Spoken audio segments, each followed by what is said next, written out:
It was a place where the brightest minds of the ancient world gathered, where scrolls lining the shelves held not just stories, but the very essence of collected human knowledge. This was the Library of Alexandria, a beacon of learning whose legend still captures our imagination today. But beyond its famed collection and tragic destruction, there really is so much more in its history that makes it truly fascinating. And so today, with that in mind, we're going to go back to Alexandria, exploring how this remarkable institution came into being, what mysteries it held, and all the little details in between. Why exactly does its legacy still resonate more than 2,000 years later? That's a question we'll answer in the next hour of our time together. But before we go there, let me welcome you. Hello to anybody new coming into the channel. Those returning, thank you very much. If you're not yet subscribed, I invite you to hit that button. And I will start with the customary expression of gratitude to those on the Patreon and those who checked out the merch store. Supporting in that way helps keeping everything ad-free for everyone's enjoyment. Now, with that being said, let's get on with the topic at hand. Nice and relaxed. And so we jump right in to the foundation. We must go back pretty far for that. The great Library of Alexandria, conceived in the early Hellenistic age, during the rise of the Ptolemaic dynasty in Egypt. Tradition holds that its foundation was closely linked to Ptolemy I Soter, and he ruled from 323 to 283 BCE, and his son Ptolemy II Philadelphus, ruling from 285 to 246 BCE. Ancient accounts credit an Athenian scholar-statesman, Demetrius of Phaleron, with inspiring and organizing the library's creation. Demetrius, a former student of Aristotle and one-time governor of Athens, took refuge at Ptolemy I's court after being exiled from Athens. According to the Letter of Aristeas, that is a Hellenistic text from the 2nd century BC, Ptolemy II gave Demetrius the charge to collect, quote, all the books in the world, and once collected, assemble a royal library. Now that's quite a task, and in this account, Demetrius is portrayed as the king's trusted librarian, stating that over 200,000 scrolls have already been gathered, and proposing a grand total of 500,000 volumes as a goal. It's a pretty vivid description, though it's most likely exaggerated. Still, it shows the Ptolemaic ambition to create a universal library encompassing the literatures of all people. And whether or not they did that, it's still a very good goal to have. But what about modern historians? Well, they note that Demetrius's role and the exact founding debate are certainly on the table for discussion. While the Letter of Aristeas places the library's establishment well and truly in the reign of Ptolemy II, other ancient writers, such as Irenaeus in the 2nd century CE, explicitly credit Ptolemy I as the founder. It's quite plausible that Ptolemy I initiated the idea of a research institute and library as part of his vision to make Alexandria the intellectual capital of the Greek world, and that Ptolemy II carried that project to fruition. Supporting this, we know Demetrius of Phaleron's fortunes waned under Ptolemy II. He fell out of favor and was banished quite early in that reign. Diogenes Laertius, who chronicled the lives of philosophers, confirms that Demetrius was indeed expelled by Philadelphus. Thus, many scholars today surmise that Demetrius did most of his work in organizing the library under Ptolemy I, that is, late in that king's life, and possibly the very beginning of Ptolemy II's rule, laying the groundwork for what became the ancient world's largest repository of knowledge. Whether father or son deserves the bulk of the credit, it is clear that the early Ptolemies were heavily invested in this cultural project. They likely drew inspiration from the precedent of Aristotle himself, who had amassed a famed private library. Ancient geographer Strabo notes that Aristotle was first to collect books, and even taught the Egyptian kings the idea of organizing a library. This suggests that the Ptolemies' plan was perhaps influenced by the Aristotelian model of gathering texts for scholarly use. Indeed, one later tradition claims that Ptolemy II managed to acquire Aristotle's own library from Athens, purchasing it when Aristotle's successor Straton was head of the Lyceum. Though other evidence complicates that story. Regardless, the Ptolemies clearly saw an opportunity to bolster their legitimacy and prestige by making Alexandria this beacon of learning. The city, founded by Alexander the Great in 331 BC, was new, without the ancient heritage of Athens or Memphis, so creating an unparalleled center of scholarship was certainly a way to elevate Alexandria's status as this capital of knowledge and learning. It was time to put Alexandria on the map. But the library itself did not stand alone. It was part of a larger institution called the Mouseion, or Museum of Alexandria. The Mouseion was essentially a state-sponsored research institute, a community of scholars gathered under the patronage of the king. Strabo, who visited Alexandria around the late 1st century BC, describes the Mouseion as a complex of buildings in the royal quarter, the royal quarter being called the Brucheion. It included meeting halls, classrooms, residential quarters, and a grand dining hall where members, learned men devoted to the arts and sciences, took their meals in common. The entire foundation was dedicated to the Muses, hence the name Mouseion, and a priest appointed by the Ptolemies, later by Roman emperors, oversaw its administration. This resembles an early prototype of a modern academic campus or research university, with the library serving as the central repository of texts.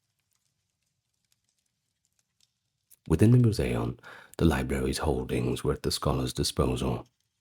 The exact layout of the library is not exactly described in the surviving sources, but it was likely housed in one of the buildings adjacent to or within the palace complex. Some imagine it as a series of columned halls or storerooms lined with shelving for scrolls. We do know it was considered part of the royal palaces. The librarians and staff were probably themselves scholar priests. In fact, many head librarians were renowned scholars and literati in their own right. Think of occupations such as critics, poets, scientists of the time. They were all there. The Ptolemaic kings appointed these men to both manage the collection and produce original scholarship. The library's mission was very comprehensive: to collect the written knowledge of the entire known world. Unlike earlier archives that mostly kept local administrative or religious texts, the Library of Alexandria was explicitly cosmopolitan. It held works in Greek as a primary focus, but also sought out texts in Egyptian, Babylonian, Hebrew, and Persian, and other languages, which were then translated into Greek. Ptolemy I and II invited scholars from various lands to take up residence in Alexandria, both to enrich the intellectual life and to assist in acquiring texts from their home cultures. One example of this Philadelphus famously sponsored the Greek translation of the Hebrew Pentateuch, that being the Torah, the initial stage of the Septuagint. The Eratosthenes account details how Ptolemy II requested Jewish scholars from Jerusalem to come to Alexandria to translate their law for inclusion in the library. While the letter of Eratosthenes embellishes the tale, the core event, the production of a Greek Torah in Alexandria, is supported by other sources, etc., later references in Philo and Josephus. And this shows the library's function as a cross-cultural repository, where knowledge of various civilizations was imported and made accessible in the lingua franca of the time, that, of course, being Greek. But the library's integration into the Mouseion also meant that it was not a public lending library, but rather a research facility for a very select and lucky few. Primarily, it served the resident scholars, perhaps 100 or more at a time, who were given stipends, free lodging, and complete access to royal patronage. These scholar priests in turn tutored royal princes, conducted research, and enhanced the fame of the Ptolemaic court. We hear of lecture halls and meeting rooms, where debates and lectures occurred, giving the sense of a lively academic atmosphere. As an example, just one of them, the mathematician Euclid taught in Alexandria, likely at the Mouseion during the reign of Ptolemy I. One anecdote actually has Ptolemy I asking Euclid if there was an easier way to learn geometry, to which Euclid replied, "There is no royal road to geometry." Such stories, whether apocryphal or not, show how intimately the monarch was involved and supportive of these scholarly pursuits, while also highlighting the expectation that even kings should undertake the hard work of learning. That's if they wish to partake in the library's wisdom. And of course, back in those days, having the entire collection of the world's knowledge at your hands, that's an offer you certainly would not pass up. From the outset, the Ptolemies pursued a, frankly, aggressive acquisition policy to fill up those shelves. Ancient testimonies provide intriguing and, frankly, sometimes scandalous details about how Alexandria amassed all these volumes. The royal decree was that any book or scroll found anywhere could be subject to copying for the library.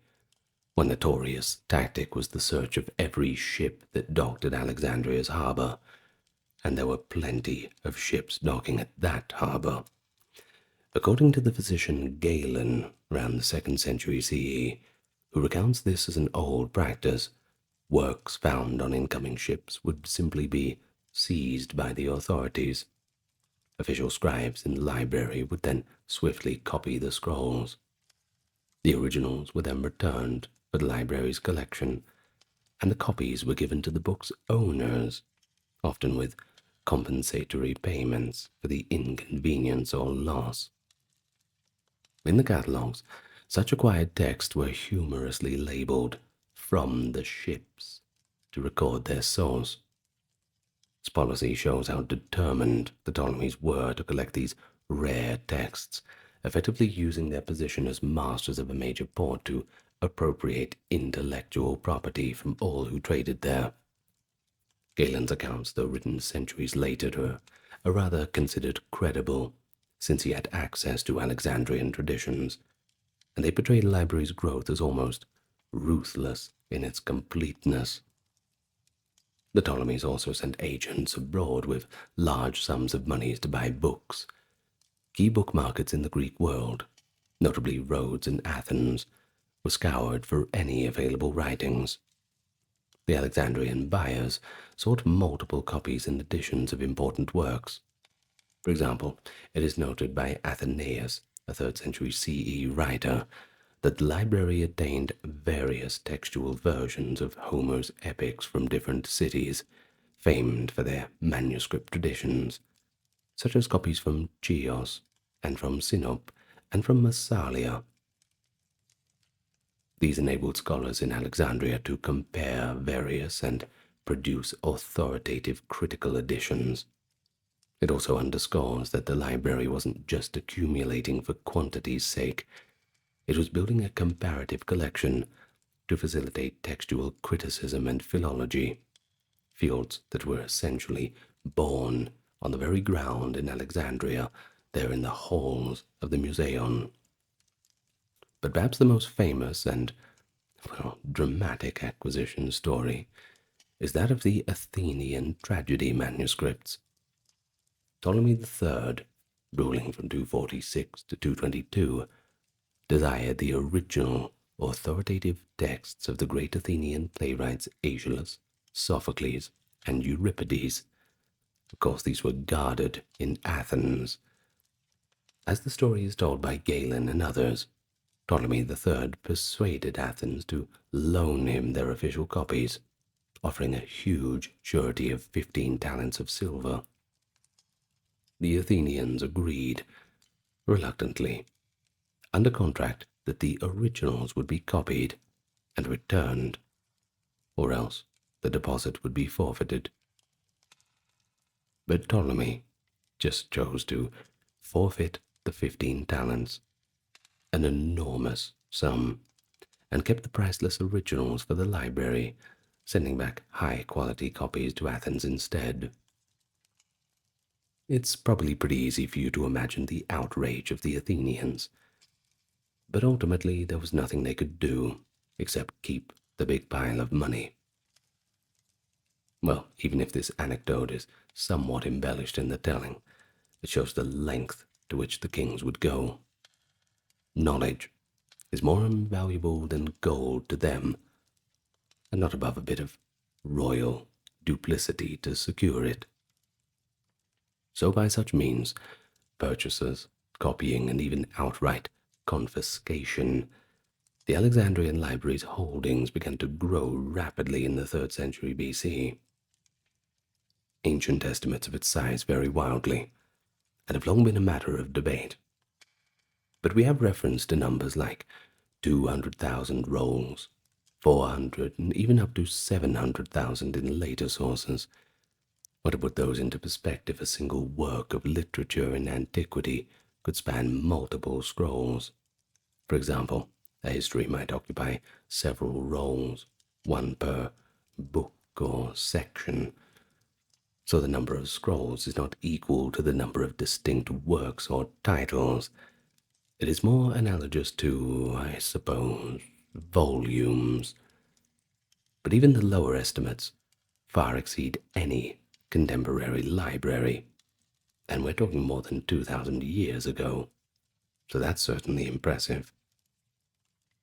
The letter of Aristeas claimed 500,000 as a goal under Ptolemy II is just one data point, but it's likely propagandistic.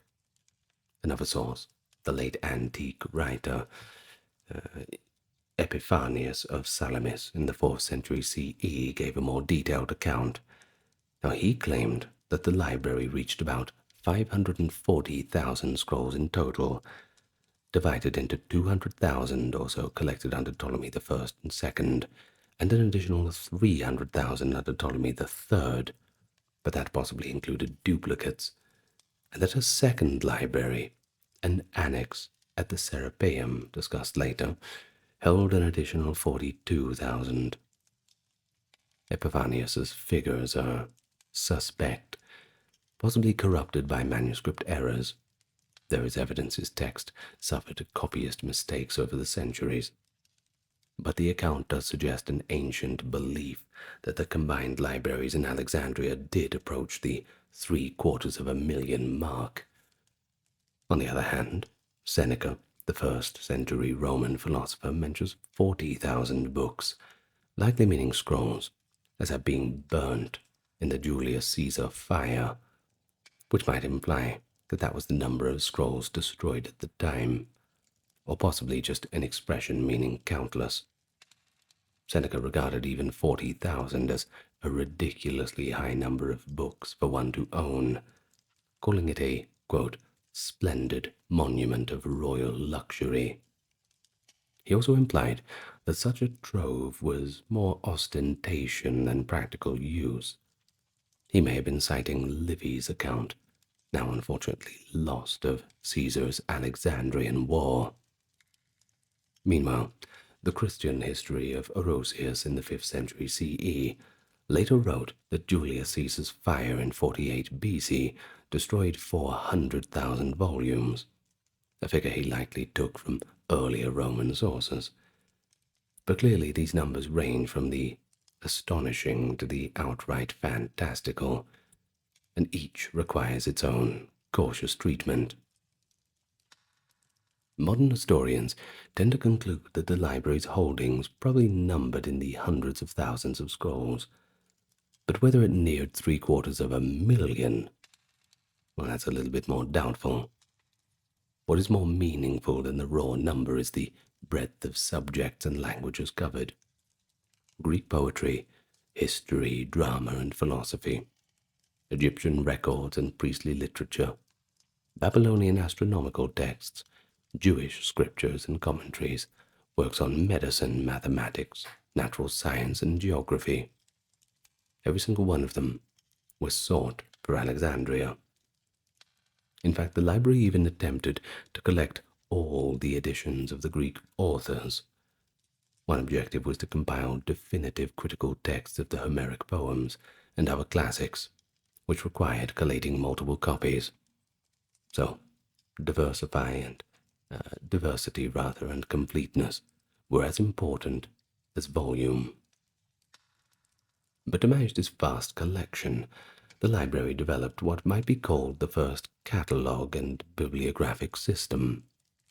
The poet-scholar Callimachus, early 3rd century BC, compiled the Pinakes, tables of those who have been outstanding in all forms of learning. This work, in many scrolls itself, was a categorized index of authors and their writings available in the library. The Pinakes listed authors alphabetically within broad genres and subjects, providing biographical notes and the titles and lengths of their works. Although the Pinakes survives today only in fragments and later reference, it was a monumental achievement of bibliography, essentially a research guide to the library's holdings. This allowed scholars to locate texts and know what content the library held. Callimachus's famous maxim, "A big book is a big evil," in his language, megabiblion, megakakon, ironically does not apply to his own catalogue, which was enormous. Funny how that works. But it does reveal the Alexandrian spirit of condensing and organizing knowledge systematically. The library thus pioneered organizational practices that would influence library systems in the Greco-Roman world. For instance, libraries in Pergamum and later Rome adopted similar cataloging techniques. And so, the Ptolemaic library grew through this royal enthusiasm, well-funded acquisition, and an almost obsessive drive to leave no stone unturned. The exact tallies, I suppose they'll always remain uncertain, but its reputation as the largest library of antiquity, well, that is not in doubt by anyone. What makes it truly significant is not its size, however, but how it enabled unprecedented scholarship by bringing such a wealth of texts under one roof. Of course, the library's history itself is closely intertwined with the brilliant individuals who worked there. The Ptolemies appointed a series of head librarians, who were typically scholars of high repute, though our sources are incomplete. Sorry. Ancient authors do provide lists of these key figures, and they read like a who's who of Hellenistic intellectuals. The first head librarian, if we exclude Demetrius of Phaleron, who was more the planner than the official librarian, I suppose, was likely Zenodotus of Ephesus. Zenodotus was a literary scholar and grammarian, particularly known for his work editing texts of Homer. Under either Ptolemy I or II, Zenodotus took charge of organizing the burgeoning collection. He is credited with producing some of the earliest critical editions of the Iliad and Odyssey, comparing different manuscripts of Homer and making spurious lines. This endeavor required both an extensive collection and a methodical approach to scholarship, precisely the advantages that Alexandria provided. Zenodotus's Homeric recensions were influential. Though later criticized by successor scholars as imperfect, he apparently introduced critical symbols, such as the obelisk, to annotate dubious verses. All this indicates that from its inception the library was not a passive storehouse, but an active workshop of textual criticism and philology. Succeeding Zenodotus, the poet Apollonius of Rhodes is often named as a librarian, perhaps in the mid-3rd century BCE. Apollonius is famous for authoring the epic Argonautica, but he was also a student of Callimachus and involved in library work quite heavily. An anecdote from the Alexandrian literary world holds that Apollonius and his teacher Callimachus fell into a bit of a feud. Callimachus championed short, learned poetic forms, while Apollonius dared to compose a grand epic in archaic style which met with a chilly reception in Alexandria. Apollonius supposedly left Alexandria for Rhodes in disappointment, only to return later in glory when his poem gained acclaim. This story, though colored by later literary biographers, certainly paints a picture of a bit of a hotbed of literary rivalry and innovation. Whether Apollonius formally headed the library is a little bit uncertain, but he certainly was one of the prominent scholars in its orbit. Perhaps the most polyvalent scholar to lead the library was Eratosthenes of Cyrene, who was appointed by Ptolemy III around 245 BC. Eratosthenes was a true polymath, astronomer, geographer, mathematician, philosopher, poet. He had it all. At Alexandria, he earned the nickname Beta, which I guess it's not a good nickname these days, but I suppose back then it wasn't much of a good name either. It jokingly implied, being the second letter of the Greek alphabet, that he was the second best in every field, perhaps the first in none. But in truth, Eratosthenes achieved first-rate accomplishments.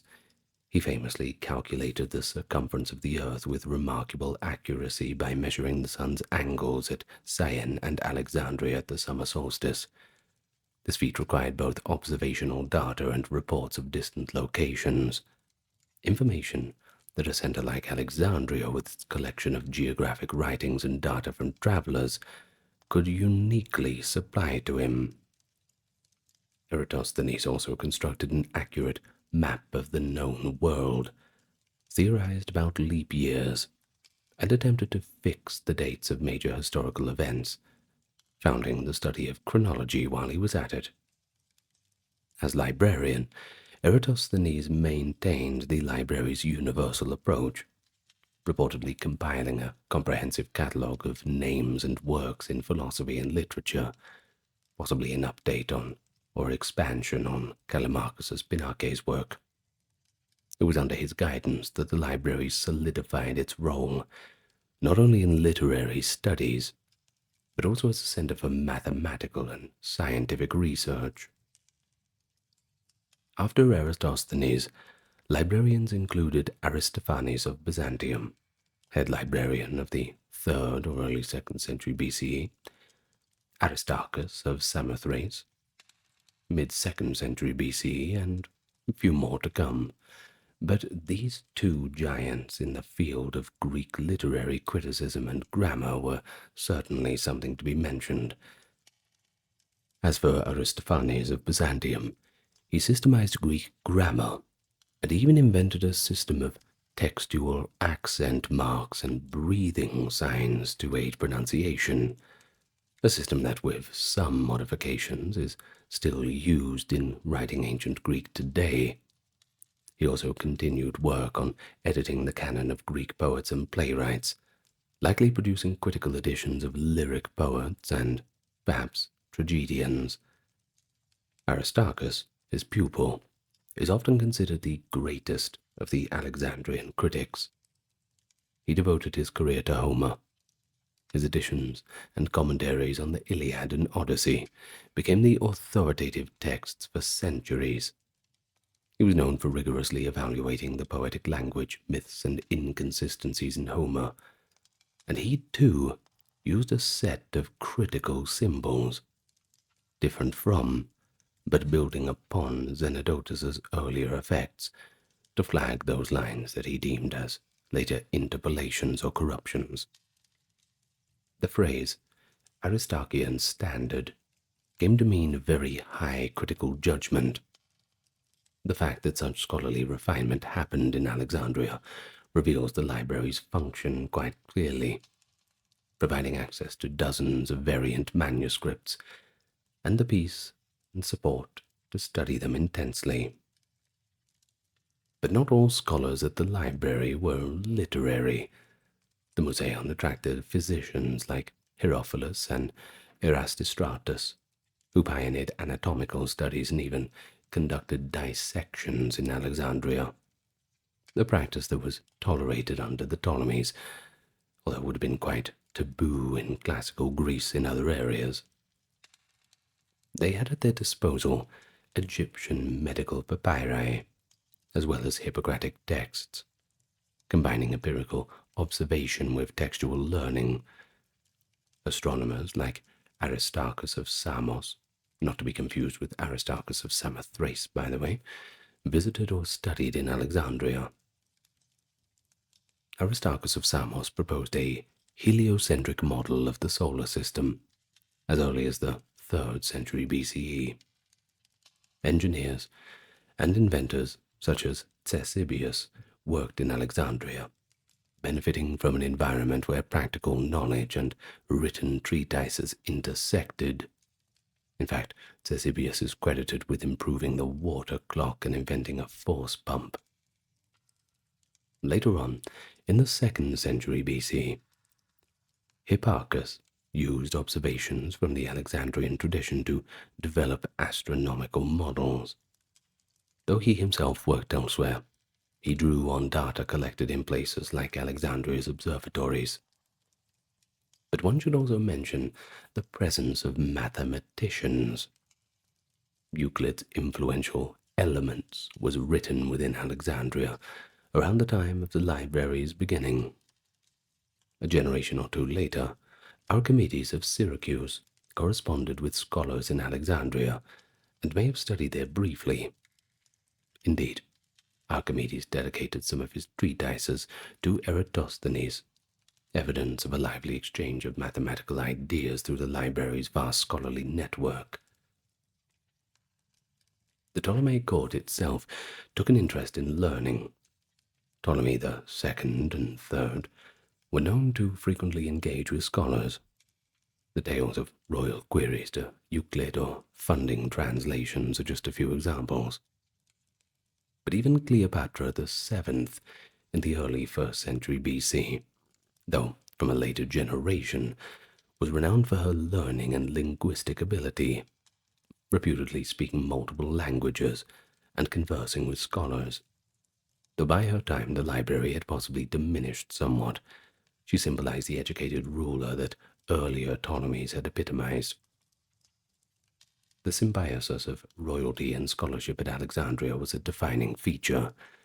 The kings gave maternal support and official positions to intellectuals, and in return, the intellectuals enhanced the glory of the kingdom. and sometimes advised on practical matters. Let's just take, for example, astronomers could help with calendrical reform, geographers could aid administration or military planning. And it's also worth noting that the library's benefits extended beyond the confines of Alexandria via the works that its scholars produced. The standardized texts of Homer and other classics that emerged from Alexandria became the versions copied throughout the Hellenistic and Roman worlds. The Greek Old Testament, that Septuagint, created in Alexandria, became a foundational text for Jewish communities in diaspora, and of course later for Christians. Scientific treatises from the Alexandrian library spread.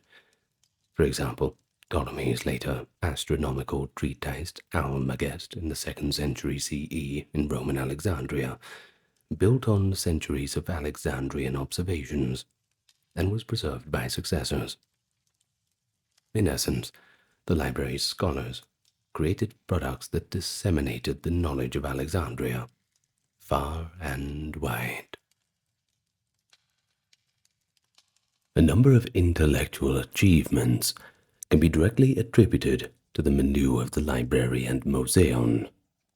We've already touched upon several. For example, Eratosthenes measuring the earth, Aristarchus editing Homer. But let's consider a few additional domains to appreciate the range of scholarship during the Ptolemaic period.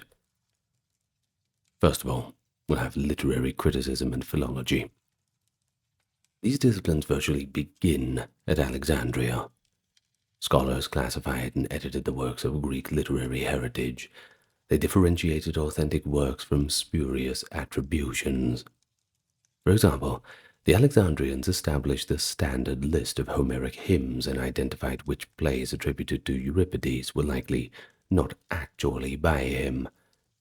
They compiled biographies of authors, studied dialects, difference, and commented on mythology and history as mentioned in texts. The Pinakes of Callimachus was not only a catalogue, but also a bibliography that included critical evaluation. In fact, Callimachus himself, aside from cataloguing, wrote short poems and epigrams loaded with learned allusions, exemplifying that Alexandrian poetic style, erudite, rich in reference, aimed at a sophisticated readership that only a place like a library could cultivate. Later, in the 2nd century BC, Polybius, though granted not an Alexandrian resident, visited the library to research for his histories, praising the access to records such as treaties. Thus, the library also served historians who needed archival materials beyond literary text. Beyond Eratosthenes, other residents made strides in science.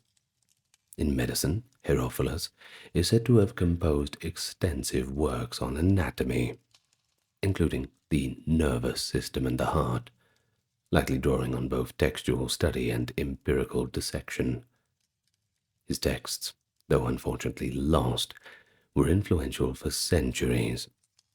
Galen later mentioned how Herophilus and Aristratus performed cadaver dissections at Alexandria, something that required not just royal permission, but also a rich repository of comparative anatomical writings from Egypt and Greece. Botany and zoology were also pursued. Scholars had access to exotic specimens, either alive or in royal menageries, or preserved.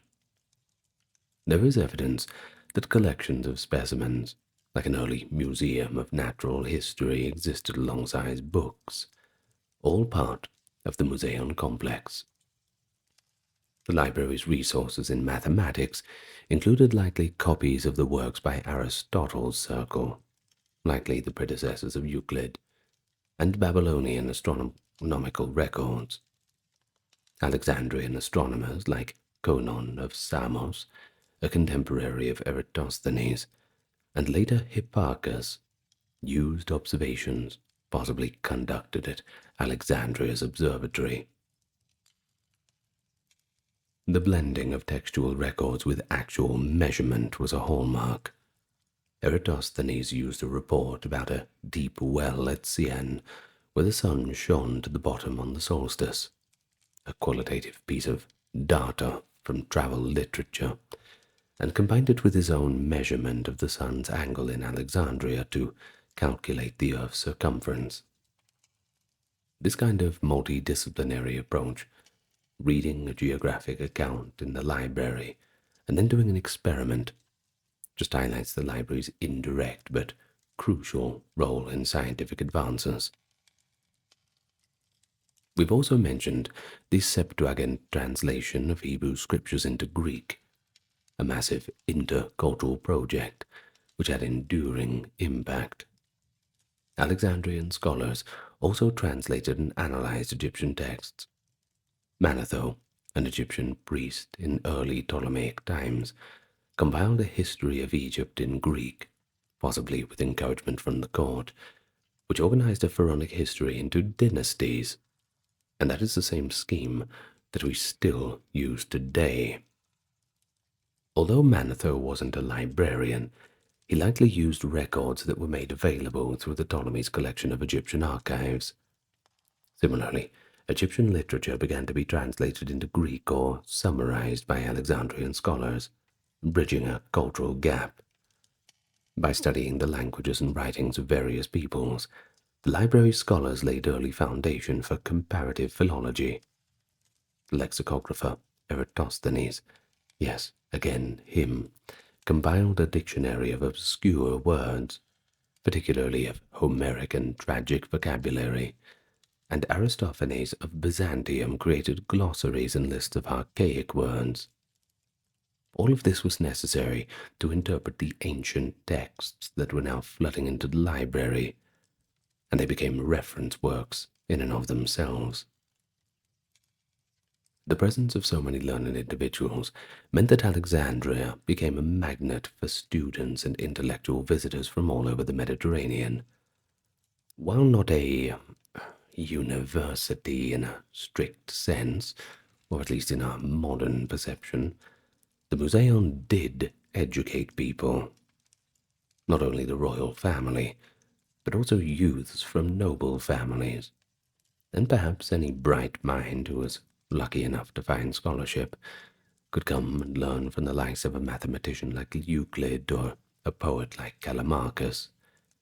We know that, for instance, Philadelphus, that is Ptolemy II himself, has a childhood tutor, one of the students, potentially Zenodotus or Straton the philosopher. In effect, the library and museum set a precedent for institutionalized scholarship the Hellenistic world seems to have copied.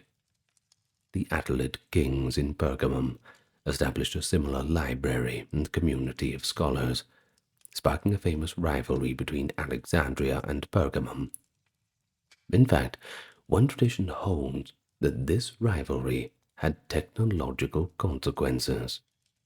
Ptolemy V, or perhaps the VI, supposedly embargoed the export of papyrus to Pergamum to hinder their library, prompting the Pergamins to innovate parchment as an alternative writing material. This story is recounted by Pliny the Elder, among others. While modern historians debate the specifics, it certainly symbolizes a competitive spirit in accumulating knowledge, a direct legacy of what the Ptolemies had started. Well, perhaps from here you'll detect a bit of a change in tone. Things are about to fall apart a little bit. Despite its early glory, the Library of Alexandria did not remain static or immune to the political and social upheavals of history. Over the course of the Ptolemaic period, that is, 305 to 30 BCE, the fortunes of the library rose and fell with the fortunes of the kingdom. By examining the later Ptolemaic era, we see signs of strain and decline in the institution, though overall it remained quite renowned. One major turning point often cited is the reign of Ptolemy VIII Ergetes, nicknamed Sicon or Potbelly. In the mid-2nd century BC, Ptolemy VIII came to power amid dynastic conflict and is infamous for his tyrannical and capricious rule. Ancient sources describe him as hostile to the intellectual elite of Alexandria. In 145 BC, after regaining control of the city, Ptolemy reportedly expelled many scholars from the Mouseion. The chief librarian at the time, Aristarchus of Samothrace, either was dismissed or chose to resign, going into self-imposed exile. One account says he actually fled to Cyprus. But why would he do that? Well, the reasons are likely political. Scholars often sided with one faction or another in the court intrigues, and many had supported Ptolemy VIII's rival, that is his brother Ptolemy VII. The purge of 145 BC thus thinned the ranks of Alexandria's intellectuals, and is seen as the beginning of the library's decline. Many foreign scholars left the city, taking with them their expertise and perhaps copies of texts. This event suggests that the library's flourishing depended greatly on royal favor and stability. When those were withdrawn, well, the institution suffered. Subsequently, there were probably fewer resources devoted to acquiring new books, or at least patronizing new research. Ptolemy VIII might have even sent some library holdings away. Some conjecture that during these troubled times certain collections were moved or scattered, although it's just a suggestion at this point. We don't have that much concrete evidence of that. But still, the library did persist. Strabo, writing at the end of the 1st century BC, speaks of the Mouseion in the past tense regarding Ptolemaic kings, but he notes that in his day a priest appointed by Caesar oversaw it. This implies that under Roman rule, that is after 30 BCE, the Mouseion and perhaps the library continued to exist, albeit under the aegis of the Roman emperor rather than the Ptolemaic court. But by the Roman era, the character of the institution may have changed somewhat, possibly becoming more narrow or academic in a more limited sense, without the aggressive expansionist drive of the earlier Ptolemies.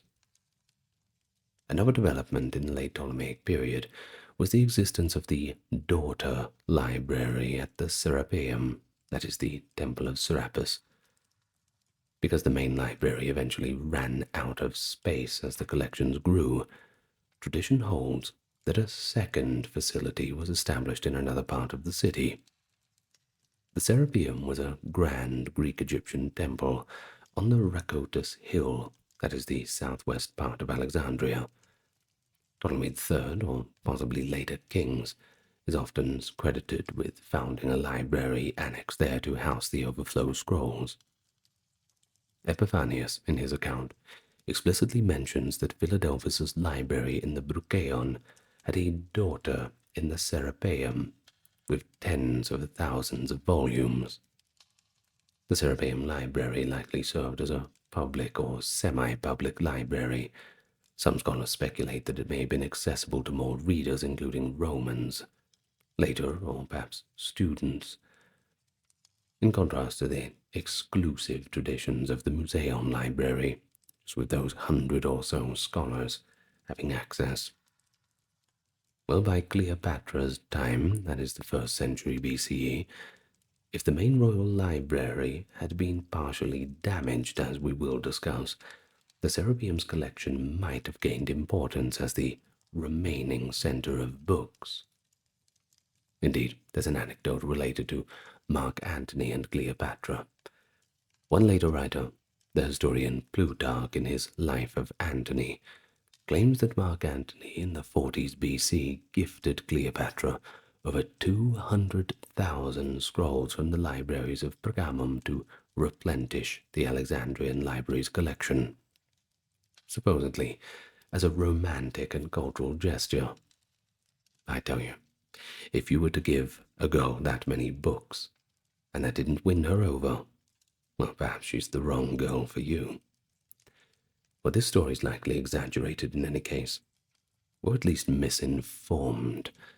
It might actually confuse general knowledge that Pergamon's library was second only to Alexandria's, and perhaps after Pergamon's fall, some of those books were evacuated and came to Alexandria.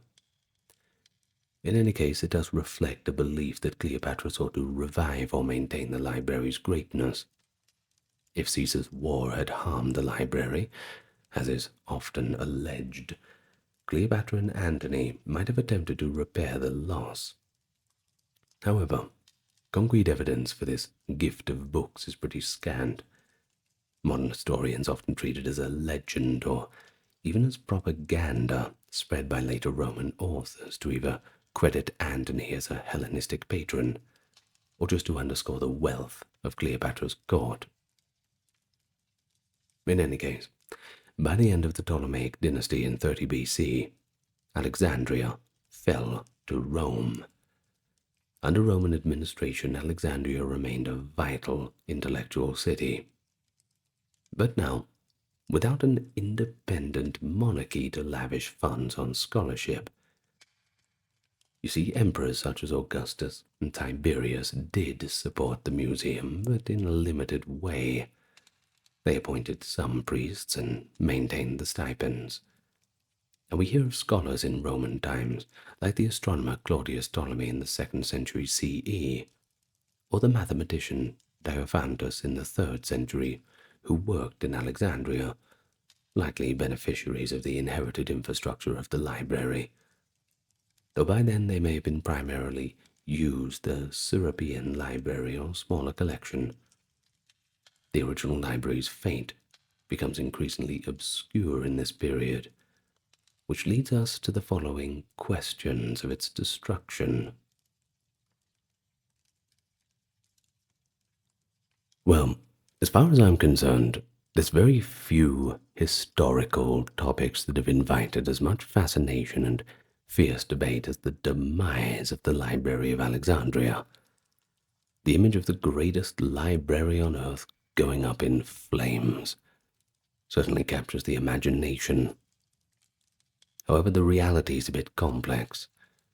The library likely suffered from multiple setbacks over time, rather than one big crescendo of a cataclysm, and ancient accounts diverge on what really happened. So here let's get into the main incidents, often implicated in the library's destruction, and we'll discuss what is known and what remains uncertain. A true historical controversy. Let's start first with the Julius Caesar fire, 48 BC. This is the earliest and most often cited cause of the destruction, an accidental fire during Caesar's Alexandrian War. In 48 BC, during Rome's civil war, Caesar was in Alexandria supporting Cleopatra VII in the conflict against her brother Ptolemy VIII. Surrounded by enemy forces near the harbor, Caesar ordered the Egyptian fleet in the harbor to be set ablaze. Ancient historians describe a great fire that spread from the docks. Plutarch, in his Life of Caesar, explicitly states that this fire, quote, spread from the dockyards and destroyed the great library.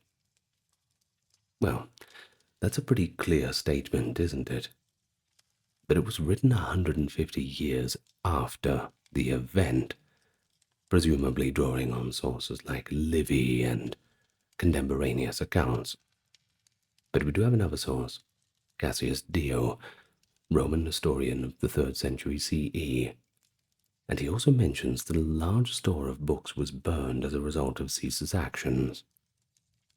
On the other hand, Caesar's own commentaries, or the account of the Alexandrian War attributed to one of his officers, don't actually mention the library, likely because Caesar might not have realized what was lost, or it was just not his focus to record cultural collateral damage.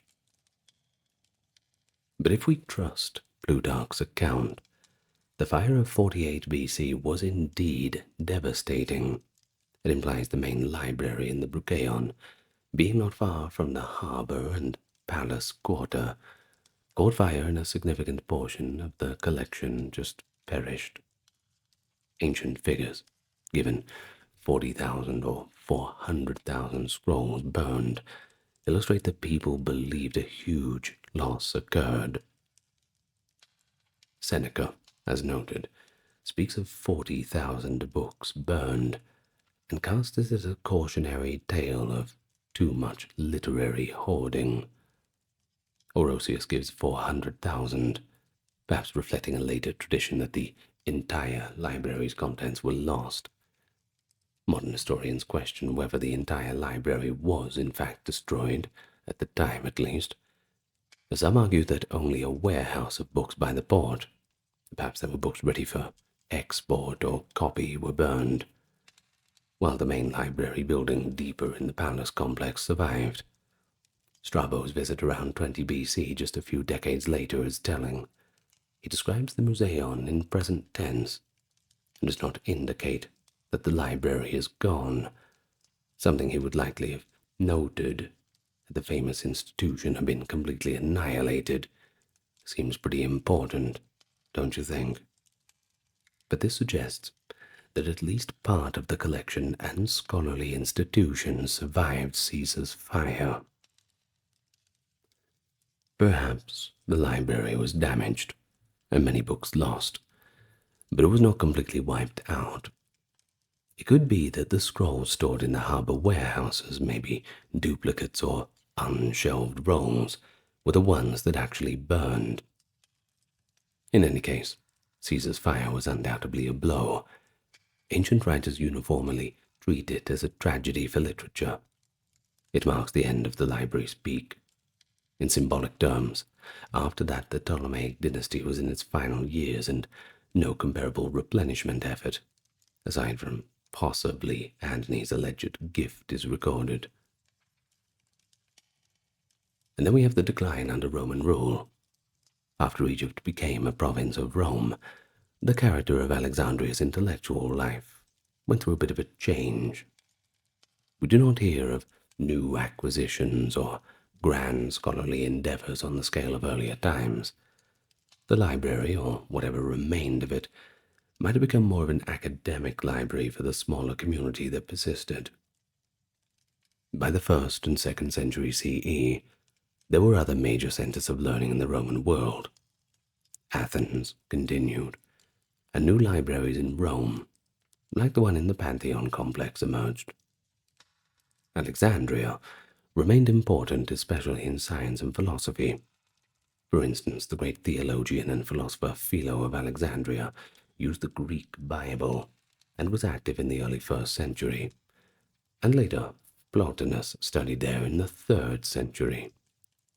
But no ancient source speaks of the Library of Alexandria in present tense after Caesar's time. Rather, it is spoken of in nostalgic or historical terms. And if anything, that suggests a gradual withering. One event often pointed to is the Palmyrene invasion and Emperor Aurelian's reconquest of the 270 CE. During the crisis of the 3rd century, Alexandria was caught in the struggle between Queen Zenobia of Palmyra and the Roman Emperor Aurelian. Aurelian besieged Alexandria around 272 CE. It is recorded that fierce fighting occurred in the city, particularly in the Brucheion, that royal quarter, where the palace and likely the library had been. Ammianus Marcellinus, a 4th century Roman historian, later writes that during those battles, the old quarter called Brucheion was destroyed in Alexandria. If any portion of the library or museum still functioned in the Brucheion by that time, it likely perished in this onslaught. Ammianus doesn't explicitly mention books, but by indicating the quarter was laid waste, it implies the ancient buildings of the Ptolemies were ruined. Some scholars think that if the library's remnants survived Caesar, they might have lasted until this moment when urban warfare finished what was left. However, recall the Serapeum Library, that daughter collection, as it is called. It was located in a different part of the city, likely not affected by Caesar's fire or Aurelian's attack on the Brucheion. Thus it possibly carried forth the torch of Alexandria's book culture into the late Roman Empire. Some evidence suggests that the Serapeum library was still intact by the 4th century. The last dramatic chapter, often associated with the library's end, is the destruction of the Serapeum in 391. In that year, or thereabouts, following Emperor Theodosius I's decree against pagan temples, the Patriarch Theophilus of Alexandria led the conversion of the Serapeum temple into a Christian church. Violent clashes occurred between pagans and Christians, and the Serapeum temple was eventually stormed by the Christian populace and Roman soldiers. Contemporary Christian chroniclers like Socrates of Constantinople, that is, Socrates Scholasticus, described the event. Idols were smashed.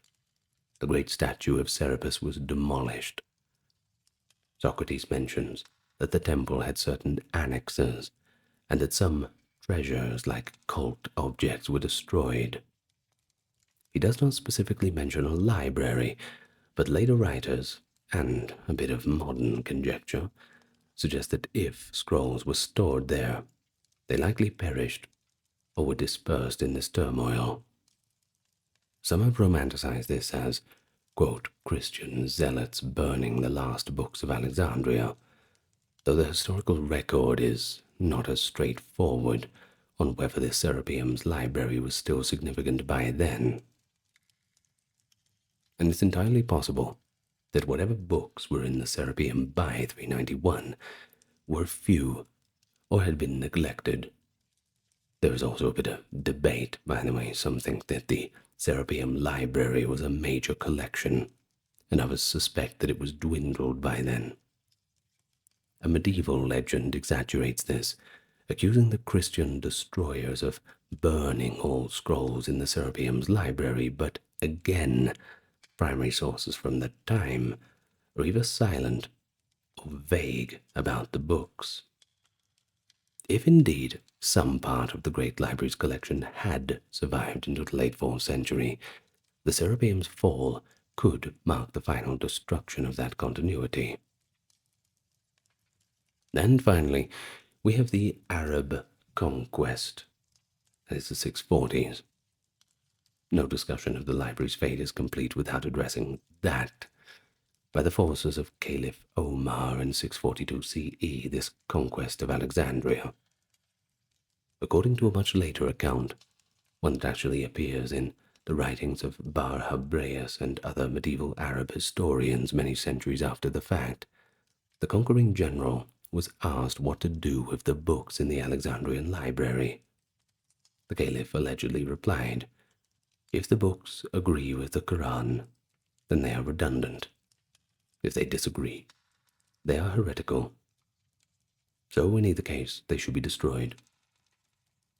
This story goes that the scrolls were used as fuel for the city's bathhouses for months on end. But modern scholars have found this account a little bit suspect, or perhaps highly suspect, depending on who you ask.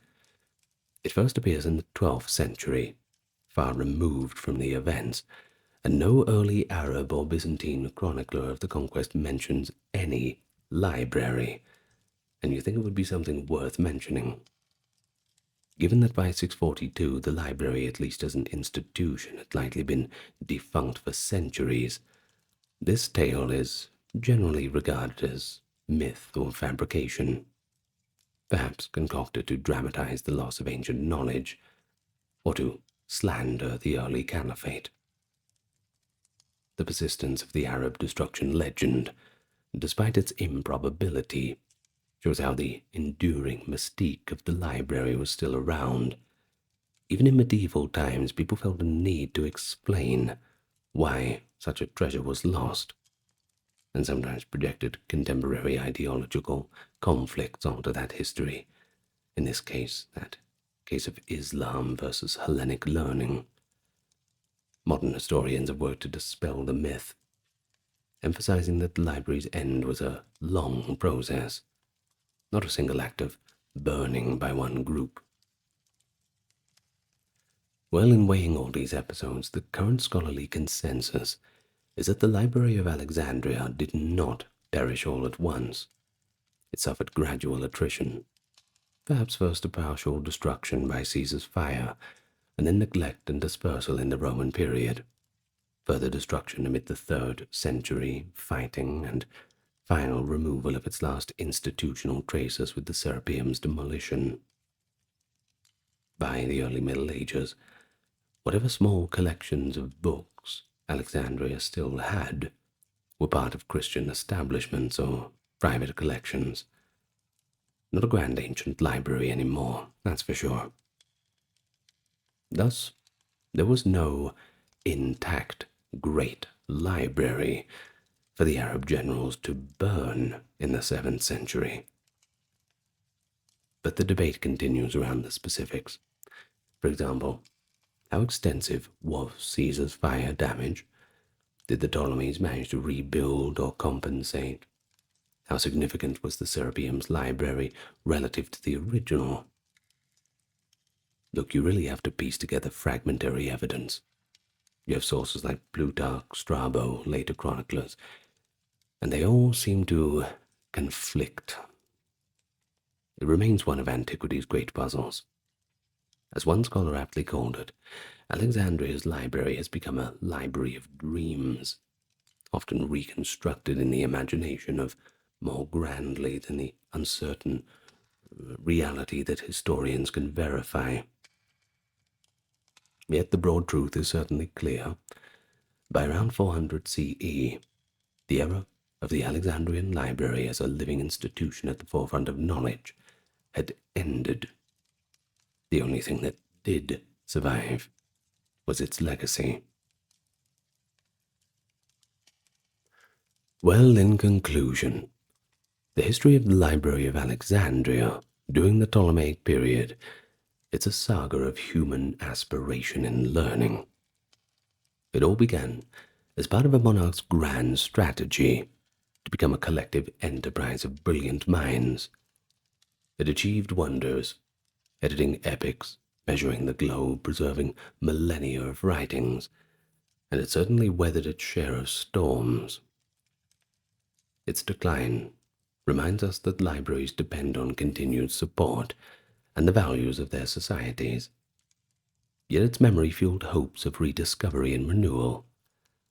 The library's story, with all its scholarly triumph and tragic mysteries, continues to educate, but it also cautions us.